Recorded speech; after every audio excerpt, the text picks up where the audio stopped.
In this next video, basically what I want to show you is how to move the bandana around and how you can use it in multiple ways. Okay, so the bandana can replace a lot of different things. So let's say you train in stick fighting and you like working your sticks and hitting and striking with the sticks. You can do this without, beating yourself in the head with something and, with a stick or whatever. It gives you a way that you can practice whatever it is that you're doing and learning to get your energy out to the end of the bandana.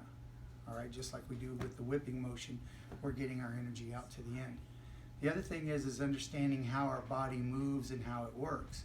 So if you're holding the bandana like this, and let's say you take your right hand, turn your hand down to the inside, bring this one up, you'll be able to come up and around, bring it around behind your body. You're going to switch one hand from the top to the bottom.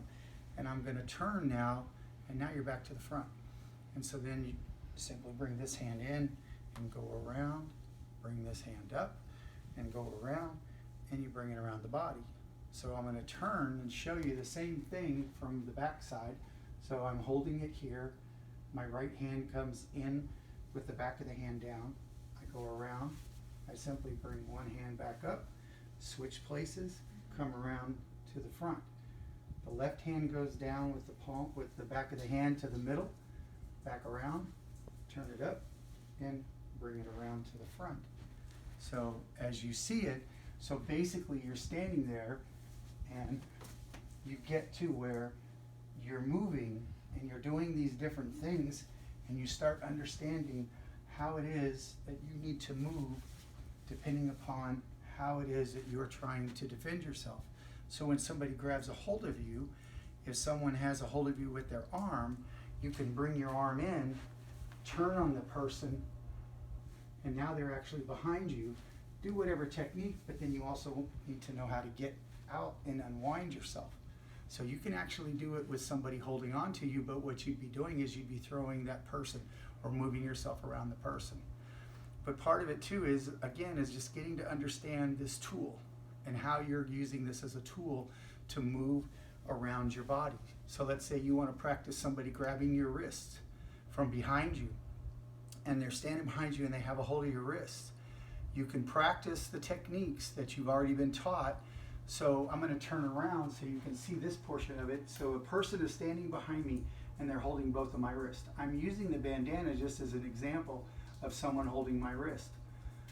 So as they're holding my wrist, if I step back towards them and I draw their arms across, I can bring this person's arm up and over. Grabbing a hold of them, I can bring their other arm up against, and this would now act as the arm, and I can take the person and drop the person to the ground. So I'm going to show it to you from a front view. So the person grabs a hold of my wrist. They're trying to hold on to me. Somebody's in front. So what I need to do is I need to get away from that person and not let this person back here hold me there in front. So what I'm going to do is, if I step this way, I want to move both arms in that direction. That way I can bring the arm up, come around, lock the arm, bring it down to my hip. His body's here. I've moved back towards him, alongside of him, and now I can redirect him and keep moving in that same direction and move my feet.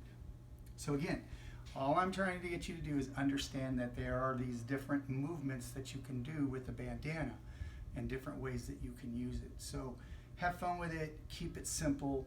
If you get two bandanas and you want to hold two bandanas and do like you're doing dual stick fighting or whatever, you can do that.